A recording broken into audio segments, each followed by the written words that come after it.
श्री मात्रे नमः। श्री गुरुवे नमः। माँ कामाक्षी को नमन करते हुए हम आज श्लोक 11 समझेंगे। ठीक। निज सल्लाप माधुर्या विनिर्भर्त सित कक्षपि मंदस्मित प्रभापुर मज्जत कामेश मानसा। अब यहाँ क्या बात की जा रही? पहले तो हमने क्या बात किया? रिकैप, हर चीज़ रिकैप। मेरे एक मैथ्स के टीचर होते थे, मुझे याद है 11th स्टैंडर्ड में जब मेरी मैथ्स थी, वो क्या करते थे, एक चैप्टर को डिवाइड करते थे। ठीक, एक चैप्टर आज पढ़ाया, एक चैप्टर का कुछ पार्ट आपने पढ़ाया, तो नेक्स्ट डे जो दूसरा चैप्टर वो शुरू करते थे ना, तो उससे पहले वाले का जब तक वो रिकैप नहीं करवा लेते थे, दूसरा फिर उसका पार्ट नहीं शुरू करते थे।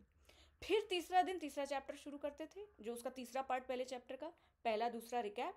तो वहाँ से ना ये चीज़ मतलब ऐसा हो गया कि मैं, उनकी वो स्ट्रैटेजी इतनी अच्छी थी कि I have scored distinction in maths in my 11th and 12th। तो मेरी मैथ्स सही बता रही हूँ उतनी अच्छी नहीं थी, जो उनकी स्ट्रैटेजी थी तो वो बड़ी अच्छी लगी। उसके बाद से मैंने ये स्ट्रैटेजी पकड़ ली, चाहे मैं एमबीए के बच्चों को पढ़ाऊँ, मार्केटिंग एडवर्टाइजिंग अगर पढ़ा रही हूँ या एंटरप्रेन्योरशिप पढ़ा रही हूँ, एमबीए के स्टूडेंट, आगे का तभी पढ़ाऊँगी जब पीछे का रिकैप कर दूँगी।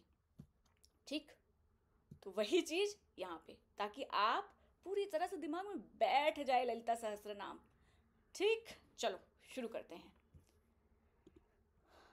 निज सल्लाप माधुर्य विनिर्भर्त सित कक्षपि मंदस्मित प्रभापुर मज्जत कामेश मानसा। अब यहाँ पे पहले हमने क्या किया? पहले सबसे पहले बात किया माँ के बालों की, माँ के मुकुट की, उसके बाद माँ के आईब्रोज की, कैसे हैं, कामदेव जैसे, माँ की आंखें मछली जैसी हैं, चीख रूबी जैसे हैं, माँ के होंठ बिंबश्री अनार जैसे हैं, माँ के दांत कैसे हैं, शुद्ध ज्ञान का स्वरूप है, माँ की नोज कैसी है, चंपा के जो पुष्प कली होती है उसके जैसी शार्प है, उनकी नोज ये कैसी, नाक की जो उन्होंने पहन के रखा है वो शुक्र ग्रह को भी मात कर दे वैसा है। उसके बाद माँ तांबूल और कर्पूर जो मुंह में चबा रही हैं, खा रही हैं, उससे इतनी महक हो रही है, सुगंध हो रही है कि लोग उनकी तरफ उस शुद्ध ज्ञान के लिए आ रहे हैं। ठीक, अब यहाँ बात किस चीज की जा रही है? माँ के शब्दों का, वाणी की बात की जा रही है। ठीक, माधुर्य निज सल्लाप माधुर्य विनिर्भर्त सित कक्षपि। अब यहाँ बोल रहे हैं कि माँ का जो वाणी है ना, इतनी सुरीली है, इतना माँ की आवाज़। अब अपनी आप कौन से ऑर्गन को एक्टिवेट करेंगे? कान को, सुनने की कोशिश करिए। इतनी सुरीली है कि सबसे सुरीली दुनिया में क्या कही जाती है? सरस्वती की वीणा। और उसके आगे तो कुछ नहीं है, सरस्वती की वीणा भी माँ की आवाज़। हाय, अब एक बार वो डिज़ायर तो उत्पन्न करिए, एक बार माँ मैं तुम्हारी आवाज़ सुनूं। कैसी है वो आवाज़? बोला गया है ललिता सहस्त्रनाम में, निज सल्लाप माधुर्य विनिर्भर्त सित कक्षपि। आँख बंद करो, माँ कैसी है, करो, कितनी मधुर होगी माँ की आवाज़ जब वो बुलाएगी। बेटा, क्या बुलाएगी जब आपको पहली बार आप माँ से मिलेंगे, है ना? सोचो उसकी आवाज़ कैसी होगी, क्या कह के वो तुमको बुलाएगी। सो एक्टिवेटेड। ठीक है, इतनी मधुर आवाज़ दुनिया में कैसे होती है? ठीक, ये बात हुई। अब मंदस्मित प्रभापुर मज्जत कामेश मानसा। कामेश कौन है? कामेश कामेश्वरी, शिव शक्ति। सो जो माँ की मंद और मधुर मुस्कान, अब आ गए मुस्कान पे। इतना मंद और मधुर मुस्कुरा रही कि कामेश तो बस शिव जो है, हमारे परम पिता शिव, हमारी बाबा और हमारी माँ, बाबा तो बस मुग्ध हो गए हैं। माँ की मुस्कान इतनी सुंदर है, आवाज़ तो ऐसे कि मोहित कर लिया है उन्हें कामेश्वर को। ठीक है, तो यहाँ पे ये मतलब है। आगे चलते हैं। श्लोक 12। अनाकलित सादृश्य चिबुक श्री विराजिता कामेश बद्ध मांगल्य सूत्र शोभित कंधरा।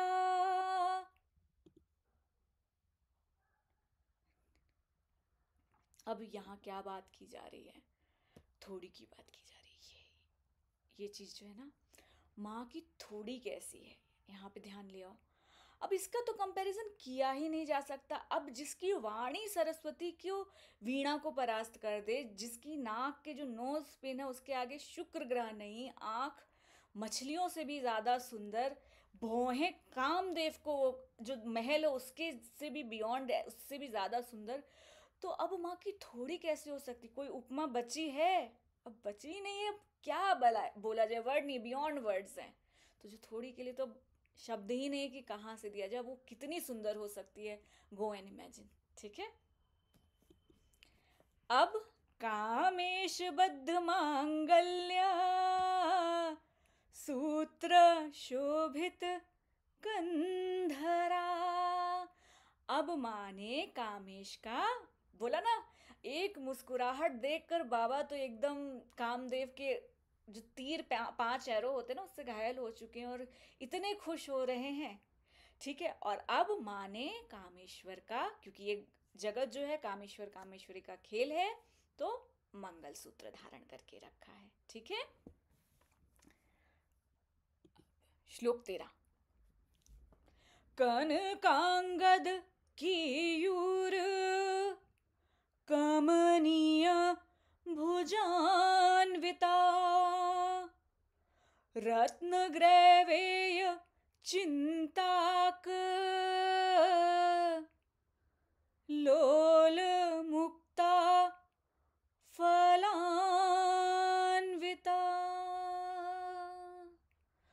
अब यहां तक तो पूरा हमने कर लिया, माँ का चेहरा तो देख ही लिया। अब भुजाओं पे मेडिटेशन है। ठीक है। कनक मतलब क्या होता है? गोल्ड। ठीक है। भुजाओं में माँ ने क्या पहने रखे हैं? बाजूबंद होता है ना, वो गोल्ड का पहन के रखा है जो चमक रहा है, बहुत सुंदर लग रहा है माँ की भुजाओं में वो। ठीक है। रत्न ग्रैवेय चिंताक लोल मुक्ता फलान्विता। माँ ने रत्न और स्वर्ण का हार जिसमें मोती जगमगा रहे हैं वो पहन के रखे। सुनाओ, जस्ट मेडिटेशन। अब पूरा वो कर लिया ना, तो देखो 3 बीज होते हैं, आगे के उसमें मैं वीडियो में बताऊंगी। ठीक है। बीज के 3 पार्ट होते हैं। ठीक। अभी नहीं बताऊंगी, अभी बताऊंगी तो कंफ्यूज हो जाओगे तुम लोग। सो समझो धीरे धीरे अभी क्या हो रहा है। पहले यहाँ पे मेडिटेशन हो, अब धीरे धीरे कंधे, माँ के नेकलेस, इस पार्ट पे मेडिटेशन लाया जा रहा है। आगे वाले वीडियो आई थिंक 36 से वीडियोस बने हुए हैं, क्योंकि मैंने पिछले साल इस सीरीज़ को शुरू किया था, तो उसको जाके आप देख सकते हैं। मैंने बताया वाग भाव कूट होता है, काम कूट होता है, कितने 3 तरह के कूट होते हैं। ठीक। अभी सिंपल में समझते हैं। माँ के गले में ना सोने का हार है, एक तो कामेश के मंगलसूत्र माँ ने पहन के रखा है, उसके बाद जो गले में माला पहन के रखी है ना उसमें इतनी सुंदर मोती लगे ना, क्या कहना भाई। आंख बंद करो और चले जाओ उस भाव में। अच्छा, हाथ में ना माँ ने गोल्ड आर्मलेट पहन के रखा है, कैसा लग रहा होगा वो माँ के हाथों में। फिर ना माला गले में माँ की कैसी होगी, गोल्ड की। अच्छा, कितने सुंदर, दुनिया की सबसे सुंदर माला जो लगती है ना, पहना दो अपनी माँ को, पहनी हुई है वो तुम्हारी माँ। ठीक। उसके बाद मोतियां लगी हैं, मंगलसूत्र है, कितनी सुंदर लग रही होगी मेरी माँ। ठीक। श्री चक्र राज सिंहासनेश्वरी श्री ललिता अंबिके आगम वेद कलामय रूपिणी आगम वेद कलामय रूपिणी अखिल चराचर जननी नारायणी श्री चक्रराज सिंहासनेश्वरी श्री ललिता अंबिके नाग कंकण नटराज मनोहरी नाग कंकण नटराज मनोहरी